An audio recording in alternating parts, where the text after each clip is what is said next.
Friends, welcome back to my YouTube channel UPSC education point. आज हम class कर रहे हैं किसकी? पॉलिटी की, क्लास 6 की। हमने 9th 10th की क्लासेस कर ली है पॉलिटी की, लेकिन हम 6th 7th 8th की नहीं की थी, जिसमें हमारी काफी सारी इंपॉर्टेंट बातें हैं जो क्या यूपीएससी के लिए बहुत ही जरूरी होती है। तो हम 6 7 8 कंप्लीट कर लेते हैं, उसके बाद 11th और 12th का क्लास करेंगे। ठीक है, तो हमने फर्स्ट चैप्टर तो हमने वैसे कर लिया था बुक से, लेकिन अब हम क्या है ब्लैक बोर्ड से करेंगे। ठीक है फ्रेंड्स, तो चलिए आज की क्लासेस स्टार्ट करते हैं। क्लास 6 की सेकंड चैप्टर है पॉलिटी। ठीक है फ्रेंड्स, पॉलिटी है क्लास 6 की। 6 चल रही हमारी। हमारा फर्स्ट क्या था? विविधता। विविधता क्या था, मैंने ये आप लोगों को क्लियर कर दिया है। आज हम बात करेंगे किस पे? विविधता में मतभेद। विविधता एवं मतभेद। विविधता और मतभेद कैसे होता है, इस चैप्टर में हम क्लियर करेंगे। अगर आप लोगों को फ्रेंड्स इस टाइप की वीडियो अगर अच्छी लग रही है, मेरी पढ़ाया हुआ स्टडी कराया हुआ आप लोगों को अच्छा लग रहा है, तो प्लीज इस चैनल को सब्सक्राइब करके बेल आइकन दबा दें। और डिस्क्रिप्शन बॉक्स में आपको फेसबुक लिंक, इंस्टाग्राम लिंक और टेलीग्राम की लिंक डली हुई है, तो आप लोग वहां से जाके ज्वाइन कर सकते हैं, के नोट्स ले सकते हैं। ठीक है फ्रेंड्स, तो चलिए आज की क्लासेस स्टार्ट करते हैं। सबसे पहली बात, विविधता। विविधता क्या है? तो भारत विविधताओं से भरा देश है। भारत क्या है फ्रेंड्स? विविधताओं से भरा देश है। मतलब भारत में बहुत सारी विविधताएं हैं। यहाँ पे क्या है, सभी धर्म, काफी सारे धर्म के लोग बिलोंग करते हैं। यहाँ पे आप लोगों को पता है, हिंदू रहते हैं, मुस्लिम रहते हैं, सिख रहते हैं, ईसाई रहते हैं और पंजाबी रहते हैं, गुजराती में, तो बहुत सारे धर्मों के लोग रहते हैं और बहुत सारे धर्मों के लोग मानते भी हैं। सभी लोग अपने अपने धर्म को मानते हैं। और यहाँ पे क्या है, सभी धर्म 8 तरह के अनुयायी रहते हैं। अनुयायी कितने रहते हैं? 8 धर्मों के अनुयायी रहते हैं। इन सभी धर्मों के लोग यहाँ पे हैं। 1600 से ज्यादा भाषाएं बोली जाती है हमारे इंडिया में। क्या है, 1600 से भी ज्यादा भाषाएं बोली जाती है और 1000 से भी अधिक नृत्य है। मतलब हर देश, हर राज्य, सॉरी राज्य कह रही हूँ, देश में भी है नृत्य, लेकिन हर राज्य में जाके अगर आप लोग देखोगे तो हर राज्य के 4-5 बहुत सारे नृत्य रहते हैं। उनके जो राज्य के राजकीय नृत्य हो गए, हर जगह के अलग अलग नृत्य रहते हैं। तो फिर भी 100 से भी अधिक क्या है, नृत्य है हमारे इंडिया में। आगे बात कर लेते हैं। आगे क्या है, पूर्वाग्रह। जो हमारे पॉलिटी का चैप्टर है, जो मेन टॉपिक है, मैं वो समझाते हुए आप लोगों को क्लियर करते हुए चलूंगी।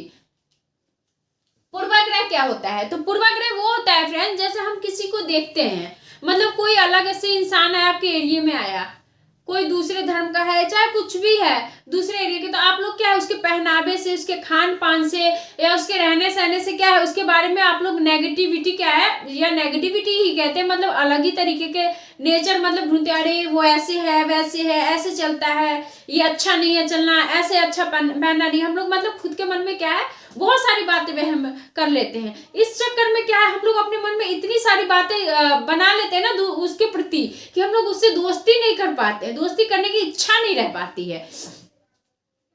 तो क्या है, जब हम किसी के बारे में पहले से ही कोई राय बना लेते हैं, तो उसे क्या है, पूर्वाग्रह कहते हैं। उसे क्या कहते हैं? पूर्वाग्रह कहते हैं। किसी के बारे में अगर हम पहले से ही कोई राय बना लेते हैं, बिना उससे बात किए, बिना उसके जाने, तो हम क्या बात क्या कहलाएगा? पूर्वाग्रह कहलाता है। तो नकारात्मक होते हैं। इस टाइप की जो बातें हमारे मन में आती हैं, वो बातें कैसी होती है? नकारात्मक बातें होती हैं। ठीक है फ्रेंड्स, तो सेकंड टॉपिक देखते हैं।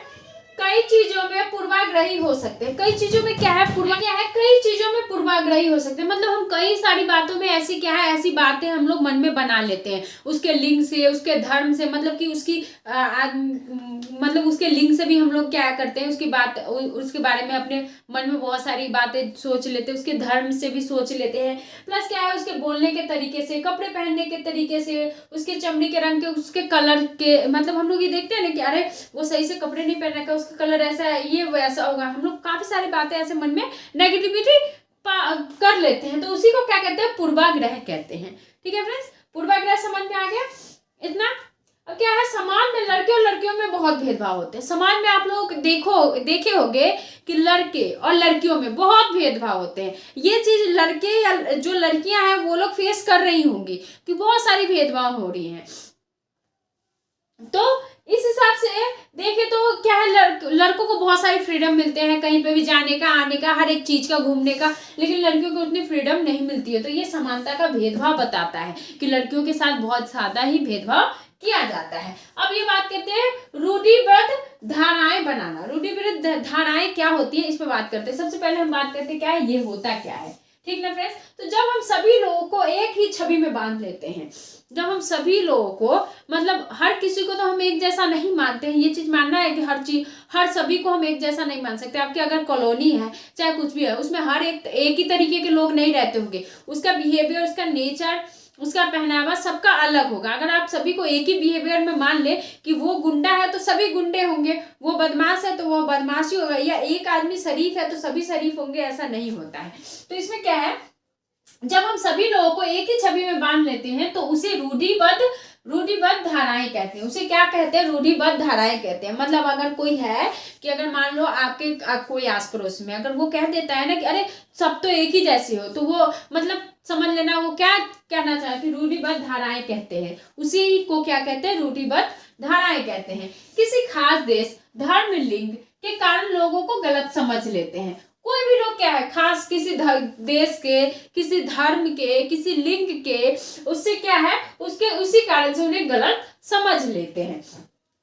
मुस्लिम समुदाय के में अवधारणा यह है कि मुस्लिम समुदाय के लोगों में अवधारणा यह है कि लोग क्या है, मुस्लिम होने की वजह से ऐसे बोला जाता है कि मुस्लिम है इस वजह से लड़कियों को नहीं पढ़ाते हैं, लड़कियों को स्कूल नहीं भेजते हैं। काफी सारी मॉडर्न लड़कियां हैं जो मतलब कम पढ़ती हैं, मतलब ज्यादातर लोग पेरेंट्स जाने नहीं देते हैं। लेकिन क्या है, अगर आप लोग बुक के हिसाब से देखिए तो लड़कियों को पढ़ने की में रुचि नहीं लेकिन लेते, जबकि गरीबी के कारण ऐसा होता है कि वो लड़कियों को पढ़ने में रुचि नहीं है, ऐसा नहीं है। लड़कियों को पढ़ने में रुचि है, सभी लड़कियां पढ़नी चाहती हैं चाहे वो किसी भी धर्म की हो, बट क्या है, गरीबी क्या है हिसाब से देखें तो गरीबी के कारण लोग क्या है नहीं पढ़ा पाते हैं। काफी लोग सक्सेस नहीं हो पढ़ाने में सक्सेसफुल नहीं होते हैं। सोचते हैं हम बेटों को पढ़ाएं, बेटों को पढ़ाएंगे तो हमारा ख्याल रखेंगे, बुढ़ापे में देखेंगे, बेटी की शादी कर देंगे, ये सारी काफी सारी बातें हो जाती है। लेकिन क्या है, गरीबी के कारण ही लोग क्या है नहीं पढ़ा पाते हैं। लेकिन काफी सारे स्कूल्स अगर आप केरल में देखें तो सबसे ज्यादा साक्षरता आपको केरल में मिलेगी, क्योंकि वहां पे बहुत ही ज्यादा एजुकेशन आगे बढ़ चुका है। और तो इस हिसाब से देखें तो केरल की लड़कियां जो भी जिस भी धर्म की सभी पढ़ी लिखी हैं, लेकिन और सारी में इतनी वो फैसिलिटी नहीं मिली है। वहाँ के जो आस पड़ोस की सरकारी गवर्नमेंट स्कूल भी है, वहाँ पे भी बस सुविधा है, हर एक चीज मतलब बहुत ही ज्यादा फैसिलिटी है वहाँ पे पढ़ाई के मामले में। ठीक है फ्रेंड्स, अब चलते हैं असमानता और भेदभाव। असमानता और भेदभाव देखते हैं। जब हम पूर्वाग्रह या रूढ़िबद्ध धारणाओं के आधार पर व्यवहार करते हैं, जब हम इस आधार पर पूर्वाग्रह आधार पर और रूढ़िबद्ध आधार पर, दोनों के आधार पर जब हम व्यवहार करते हैं, मतलब लोगों को बिना जाने पहचाने अपने मन में उनके ख्याली पलाव बना लेते हैं या सभी लोगों को एक ही छवि में बांध देते हैं, तो उसमें क्या असमानता आ जाती है तब, और भेदभाव आ जाता है। तब क्या आ जाता है, असमानता और भेदभाव फेस करनी पड़ती है। तब भेदभाव पैदा होता है और असमानता से भी भेदभाव पैदा होता है। इससे भी क्या है, भेदभाव पैदा होता है, असमानता से भी भेदभाव पैदा होता है। जब आप सभी एक दूसरे को एक जैसे नहीं मानेंगे तो उसमें भेदभाव तो होगी, टकराव होगी, लड़ाई झगड़ा होगा ही, तो इससे असमानता होता है। भेदभाव असमानता देखते हैं कि भेदभाव असमानता क्या होता है। तो भेदभाव किसी गतिविधियों में भाग लेने से रोकना, मतलब किसी भी गतिविधियों में आप मान लो कोई अगर गर्ल्स है, हमें इस कंपटीशन में भाग लेनी है, हमारा एग्जाम यहाँ पे है चाहे कुछ भी, काफी सारी लड़कियां क्या है कि ज्यादा दूर दूर एग्जाम पड़ जाता है तो पेरेंट्स जाने नहीं देते हैं, या मान लीजिए पेरेंट्स जल्दी शादी कर दिए, अगर शादी हो गई पढ़ना चाहते हैं, सास ससुर हस्बैंड पढ़ने नहीं देते हैं, तो ये सब क्या है, भेदभाव का सामना करना पड़ता है। तो ये सब क्या है, भेदभाव है। ये सब क्या है, भेदभाव को रोकता है, सॉरी किसी गतिविधियों में भाग लेने से रोकता है, यही भेदभाव है। ठीक है, असमानता की बात करते हैं तो आर्थिक पृष्ठभूमि कमजोर होना, मतलब असमानता क्या है, जब किसी की आर्थिक पृष्ठभूमि कम हो जाएगी तो वो क्या कहलाएगी, असमानता कहलाती है। चलिए नेक्स्ट टॉपिक बात कर लेते हैं। इतना तो आप लोगों को क्लियर हो गया, समझ में आ गया। अगर फ्रेंड्स अगर आप लोगों को मेरी मेहनत अगर थोड़ी सी भी लगती है तो प्लीज चैनल को सब्सक्राइब करके बेल आइकन दबा दे। ठीक है, चलिए दलित का अर्थ दलित का अर्थ क्या होता है, दबाया गया। दलित का अर्थ मतलब दलित का अर्थ क्या होता है? दबाया गया। आप लोग पहले देखते हो अरे वो दलित परिवार का है, तो जो बड़े लोग रहते थे ना, जो जिनके पास ज्यादा पैसे होते थे, राजा महल, वो लोग दलित लोग को क्या करते थे? दबाते थे अपने पैरों के नीचे। वो जो बोलते थे हम उठने को उठेंगे, बैठने को बैठेंगे, नीचे बैठो, ये सब क्या है? तो दलित का मतलब क्या होता है? तो दबाया गया, मतलब उनको दबाया जाता था। तो दलितों के अनुयायी अनुसार, दलितों के जो अनुसार है, ये शब्द दर्शाता है कि कैसे सामाजिक भेदभाव और पूर्वाग्रह ने दलितों को दबा कर रखा है। मतलब दलितों के अनुसार, जो दलित लोग हैं ना, उनके हिसाब से ये चीजें पता चलती है कि पूर्वाग्रह और जो भेदभाव है वो कैसे दलितों को दबा कर रखा है। मतलब दलित के जो लोग हैं, मतलब उनके बारे में नीचा सोचना। गाइस, जो आप लोगों के आस पड़ोस में लोग आते हैं जो गरीब होते हैं, जरूरी नहीं है कि हम उनके साथ भेदभाव करें, ठीक ना, क्योंकि सभी एक ही खून के होते हैं, एक ही हर चीज सबका एक ही होता है। बट ये है किसी के पास पैसे कम है, खाने के लिए कम है, इस वजह से लोग थोड़े वैसे हो जाते हैं। लेकिन किसी के साथ हमें भेदभाव नहीं करना चाहिए, ये गलत बात है, ठीक है। तो सामाजिक भेदभाव और पूर्वाग्रह ने दलित को दबा कर रखा है। इन्हीं दो चीजों ने, सामाजिक भेदभाव ने और पूर्वाग्रह ने, इसी वजह से दलितों को क्या है? दबा कर रखा गया है। लेकिन अब तो काफी ज्यादा जो सरकार जो सबको सरकार जो है सबको मुफ्त राशन, ये बहुत सारी चीजें दे रही है, उससे दलित लोग क्या मतलब सही से खा पी रहे हैं। अब तो काफी ज्यादा बेटर हो गया है पहले से, ठीक है फ्रेंड्स। तो इतना समझ में आ गया होगा। अब आगे बात करते हैं हम लोग। करने पर जब भेदभाव का सामना होता है तब लोग क्या करते हैं? तो जाति व्यवस्था एक प्रकार की सीढ़ी का रूप है। जाति व्यवस्था जो है, हर तरीके की जाति क्या है? एक प्रकार की जो सीढ़ी है, उस तरीके का क्या रूप है? उसी तरीके से मान लीजिए, सीढ़ी के ऊपर ऊंची जाति या उत्कृष्ट और नीचे अछूत या अयोग्य है। मतलब देखिए, सीढ़ी क्या है? ज्यादा ऊपर क्या है? तो ज्यादा पैसे वाले, ज्यादा ऊंची जाति है, उसके बाद नीची जाति, नीची जाति, इस टाइप से क्या है? जाति में क्या है? जाति व्यवस्था एक प्रकार की सीढ़ी है। इस टाइप से क्या है? भेदभाव का लोगों को सामना करना पड़ता है कि हम ऊंची जाति के हैं, हाँ तुम नीची जाति के हो, बहुत सारी बातें हैं। भारत जो क्या है, एक महान नेता डॉक्टर भीमराव अंबेडकर ने 9 वर्ष की उम्र में ही 1901 में इनका अनुभव किया कि उनका भारतीय संविधान का पिता तथा दलितों के सबसे बड़े नेता के रूप में जाने लगे। उन्होंने इसी उम्र में 1901 में क्या है? भारत के पिता, संविधान के पिता, सॉरी भारत के पिता तो हमारे गांधी जी हैं। संविधान के पिता किसे कहे जाते हैं? भीमराव अम्बेडकर को। अतः दलितों के सबसे बड़े नेता के रूप में जानने लगे। जीवन में आगे चलकर उन्होंने क्या है, जो भीमराव अम्बेडकर जी हैं, उन्होंने आगे चलकर बौद्ध धर्म को क्या है? अपना लिया, ठीक है। समानता के लिए संघर्ष, पहले भेदभाव करने के सामना करना पड़ा, उसके लिए समानता के लिए क्या संघर्ष करना पड़ा? तो आजादी के लिए किए गए संघर्ष में समानता के व्यवहार के लिए किया गया संघर्ष भी शामिल था। समानता का संघर्ष मतलब क्या है? जब आजादी से पहले जब लोग क्या थे? आजादी के लिए लड़े हर एक चीज के, तो लोगों ने क्या सोचा कि अगर हम लोग आजाद हो जाएंगे तो हम सभी लोगों को क्या है? समानता मिलेगी, सभी को इक्वालिटी दी जाएगी। इसीलिए लड़ाई मतलब कि लोग क्या किए? ब्रिटिशों को इंडिया से हटाए, लड़ाई किए, आजादी के लिए संघर्ष हुआ कि सभी लोग को बराबर दर्जा दिया जाएगा। हमारे संविधान में ऐसा किया भी गया। आजादी के बाद सभी को संविधान में ये चीज लिखा हुआ है कि कोई भी किसी के साथ छुआछूत नहीं किया जाएगा, कोई दलित नहीं है, ये नहीं है, मतलब सभी का इक्वल, सबका आप लोग देख सकते हैं, वोट भी सभी डाल सकते हैं। अगर ज्यादा पैसे वाला है या कम पैसे वाला है, सबका वोट एक ही होता है, इक्वल होता है। वो चाहे कभी भी आए, वो लाइन में लग के ही जाएगा वोट डालने, है कि नहीं? सबको बराबरी दी गई है। तो समानता के लिए बहुत ज्यादा संघर्ष किया गया था फ्रेंड्स, तो भी समानता मिली भी है, ठीक है। दलितों और जनजाति लोगों और किसानों ने अपने जीवन में जिन गैर बराबरी का अनुभव किया, उनके खिलाफ उन्होंने लड़ाई करी।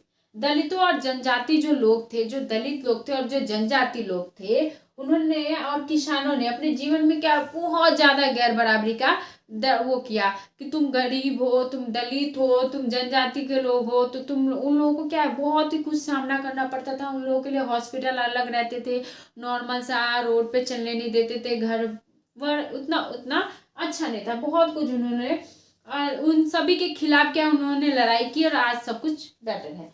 संविधान के अनुसार आज प्रत्येक व्यक्ति को समान अधिकार और समान अवसर प्राप्त है।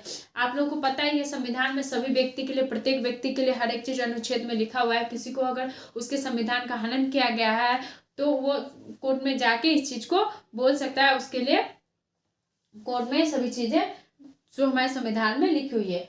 प्रत्यवस्था यानी छुआछूत। प्रत्यवस्था मतलब क्या होती है? छुआछूत को अपराध की तरह देखा जाता है। हमारे संविधान में छुआछूत को क्या है? अपराध की तरह देखा जाता है और इसके और कानून रूप में इसे समाप्त कर दिया गया है। कानूनी रूप में छुआछूत को क्या है? समाप्त कर दिया गया। अगर कोई छुआछूत करता है तो उसके खिलाफ केस दर्ज हो सकती है। ठीक है, नेक्स्ट टॉपिक हमारा है संविधान ने सरकार पर यह विशेष जिम्मेदारी डाली थी। संविधान ने क्या है? सरकार पर यह विशेष जिम्मेदारी डाली थी कि वे गरीबों और मुख्य धारा से अलग थलग पड़ गए समुदायों को इस समानता के अधिकार के फायदे दिलवाने के लिए विशेष कदम उठाए। संविधान ने इस चीज सरकार को जिम्मेदारी डाली है कि जो गरीब लोग हैं, जो इस चीज से अलग हैं, उन सभी को विशेष उनके लिए अधिकार दिए जाए, उनके लिए फायदे दिए जाए। तो आप लोगों को पता है जो गरीब है, दलित है, ओबीसी है, एसटी एसटी है, उन लोगों के लिए बहुत ज्यादा फायदा है। जो एग्जाम देते हैं तो उनके जो जनरल कैटेगरी वाले से है उनसे कम मार्क्स में वो लोग हर एक चीज एग्जाम में आईएएस ऑफिसर की सीट्स वगैरह ले लेते हैं। उन लोगों को काफी फायदा होता है। नेक्स्ट टॉपिक देखते हैं। भारत एक धर्मनिरपेक्ष देश है। आप लोगों को पता है भारत में भारत में कोई ऐसा और देश में जाइए ना, आप लोगों को काफी देशों में जाओगे तो आप लोगों को अपने धर्म की पूजा नहीं करने देंगे, आजादी नहीं। यहाँ पे तो हर धर्म को पूजने की, कैसे भी पूजने की आजादी है। कोई भी हम लोग देखते हैं हिंदू धर्म आराम से पूजा करते हैं, हम लोग आराम से पूजा करते हैं, हमें कोई रोक टोक नहीं मिलती है। ना सिख वाले को रोकते हैं, ना मुस्लिम को रोकते हैं, ना सिख को रोकते हैं, ना ईसाई को रोकते हैं। किसी को इंडिया में नहीं रोका जाता है। तो हमारा कैसा देश है? धर्मनिरपेक्षता वाला देश है। यहाँ लोग बिना भेदभाव के अपने धर्म का पालन करते हैं। बिना भेदभाव के यहाँ पे लोग क्या अपने धर्म का पालन करते हैं। समानता वह मूल्य है जिसके लिए हमें निरंतर संघर्ष करते रहना होगा। समानता एक ऐसा चीज है जिसके लिए हमें जिंदगी भर, मतलब जब तक देश है, जब तक पृथ्वी है, जो भी आगे पीढ़ी आएगी उन सभी को इसका सामना करना पड़ता रहेगा, संघर्ष करना पड़ता रहेगा। ठीक है फ्रेंड्स, तो हमारा चैप्टर नंबर 2 विभिन्नता एवं भेदभाव आप लोग को अगर समझ में आ गई होगी, अगर मेरी मेहनत आप लोग को समझ में आई हो तो प्लीज नीचे रेड बटन में सब्सक्रिप्शन बटन है उसको दबा के बेल आइकन दबा दे ताकि मैं और भी वीडियोस आप लोग के लिए लाती रहूँ। ठीक है फ्रेंड्स, और थैंक यू सो मच मेरे यूपीएससी एजुकेशन पॉइंट से जुड़ने के लिए। आप लोगों का दिन शुभ हो। Thank you.